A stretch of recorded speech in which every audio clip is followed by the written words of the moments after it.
The following video describes victim torture and is intended for mature audiences only.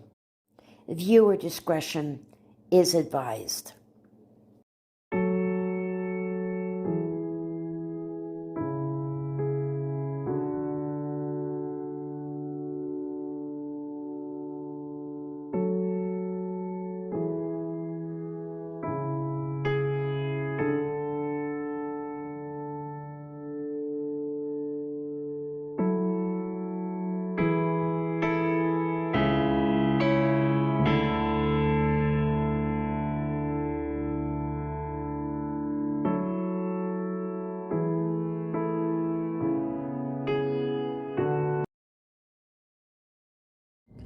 Before Dahmer, there was Robert Berdella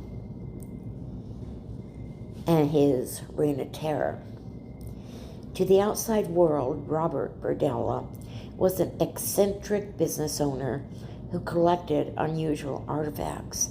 But between 1984 and 1988, Berdella took the lives of 6 young men, subjecting them to long periods of torture beforehand. Berdella's secret life as a serial killer was finally uncovered when one of his victims escaped from his home wearing nothing but a dog collar around his neck. The people of Kansas City were horrified to learn of the brutal crimes Berdella had been committing in their community for years, causing him to be dubbed the Butcher of Kansas City for his inhumane acts.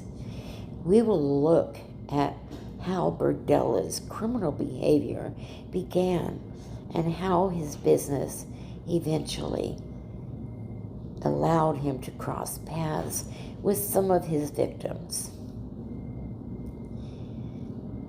Robert Berdella was fascinated by a movie about a man who kidnapped a woman and held her captive.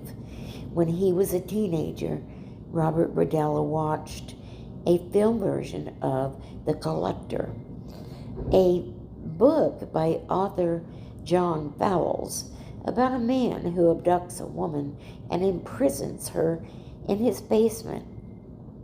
In The Collector, a man named Frederick Clegg uses chloroform to kidnap Miranda, an art student he had become obsessed with, and he keeps her captive in his cellar in hopes that she will grow to love him over time. Berdella claimed the film had a huge impact on him and inspired his crimes. In addition to being called the Kansas City Butcher and the Butcher of Kansas City, some also referred to Berdella as the Collector, in reference to the film. Berdella had reportedly begun using drugs and drinking heavily in college, eventually selling marijuana, amphetamines, and LSD, among other substances. Berdella was arrested twice during his second year of college for drug-related crimes, once for selling amphetamines to an undercover cop, and another time for possession of LSD and marijuana. Berdella received a 5-year suspended sentence for his crimes.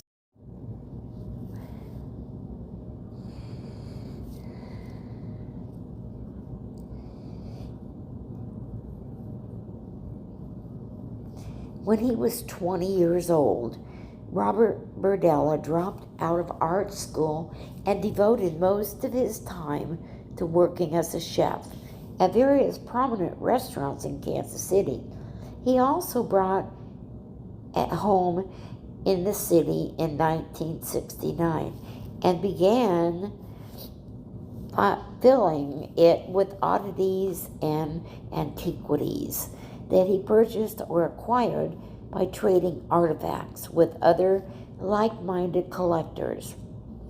When this collection began taking over his 3-story home, however, Berdella got a booth at Kansas City's Westport Flea Market in 1970. But it didn't flourish as he had hoped. He then opened a shop in which he called Bob's Bizarre Bazaar and sold a range of unusual items, including drug paraphernalia, shrunken heads, and books on the occult. It also introduced him to a number of different people, including some of his future victims. Berdella knew most of the men he tortured and killed. His first known victim was 19-year-old Jerry Howell, the son of one of the other sellers at the flea market and a local sex worker.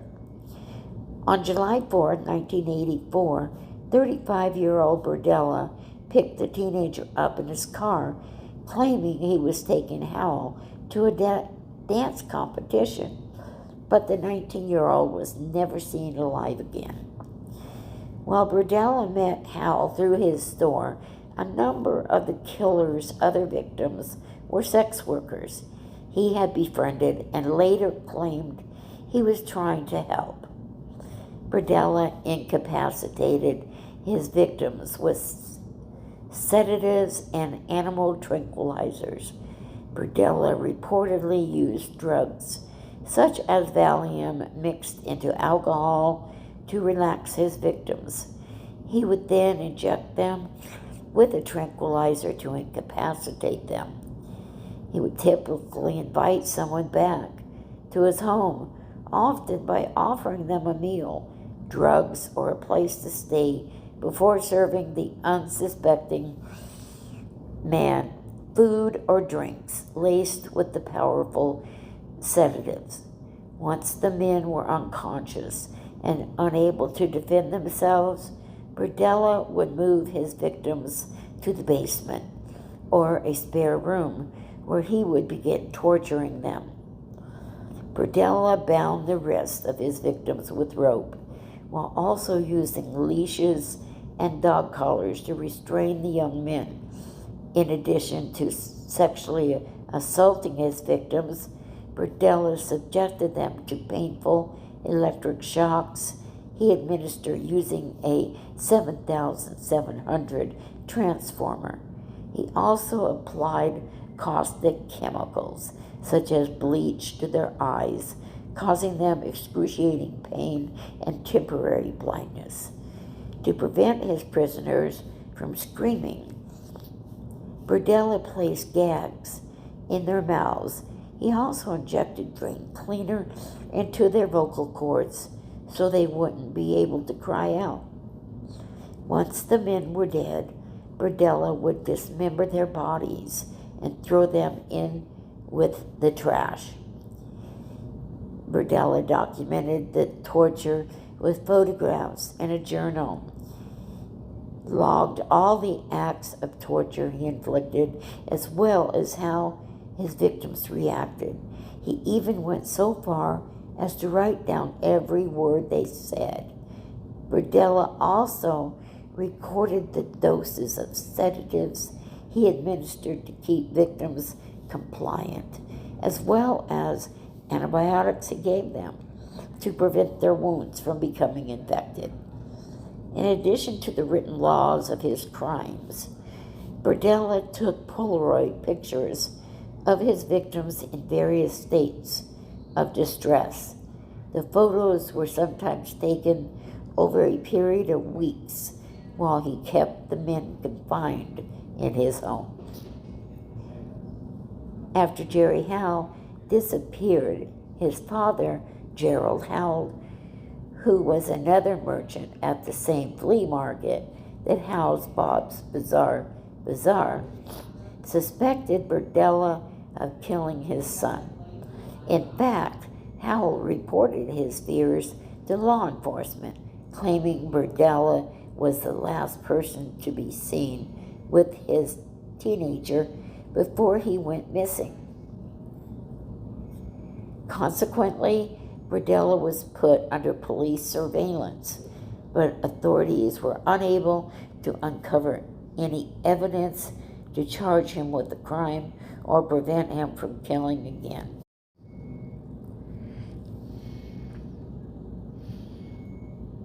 On August 4th, 1987, Berdella's sixth victim, 20-year-old Larry Pearson, retaliated against Berdella after being in prison for more than 5 weeks.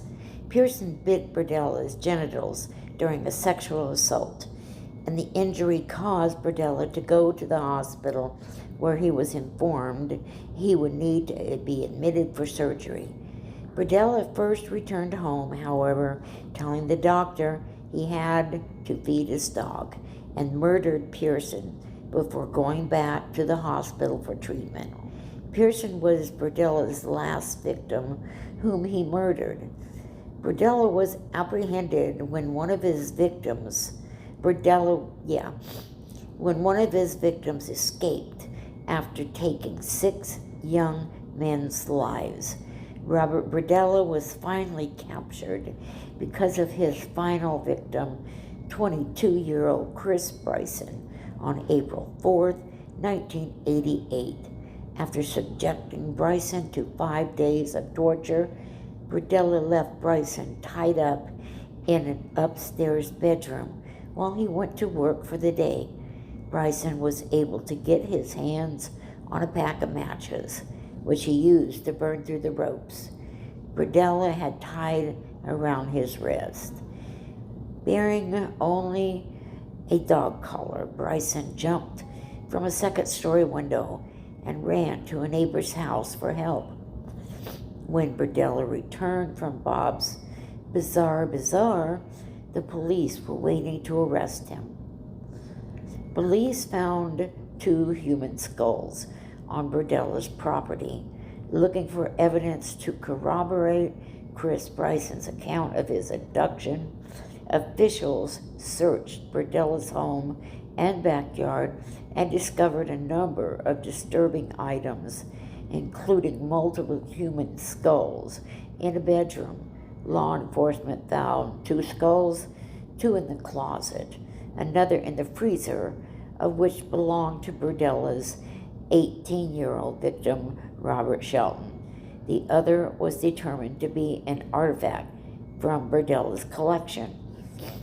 When they searched Berdella's backyard, investigators discovered the skull of Larry Pearson, the young man who had sent Berdella to the hospital. The search also turned up photographs and a 58-page journal that documented vicious acts of sexual assault and torture, giving authorities considerable evidence to support Bryson's allegations. On July 22, 1988, Robert Berdella was indicted by a grand jury for the murder of Larry Pearson. On August 3rd, Berdella pleaded guilty to first-degree murder in Pearson's County in order to avoid the death penalty.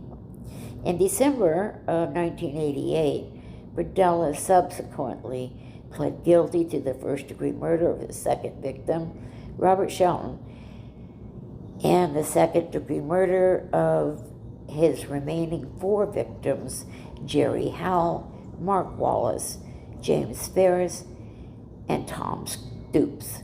Stoops' mother later won a wrongful death lawsuit against Berdella. Berdella was sentenced to life in prison on December 9th, 1988, and subsequently put in protective custody, but he died in prison from a heart attack on October 8th, 1992. At the time, he was 43 and had served less than 4 years of his life sentence. Thus ends the brutal reign of the Butcher of Kansas City. The scars left behind in Kansas City are and forever will be palpable. please leave a comment to the loved ones of these beautiful victims.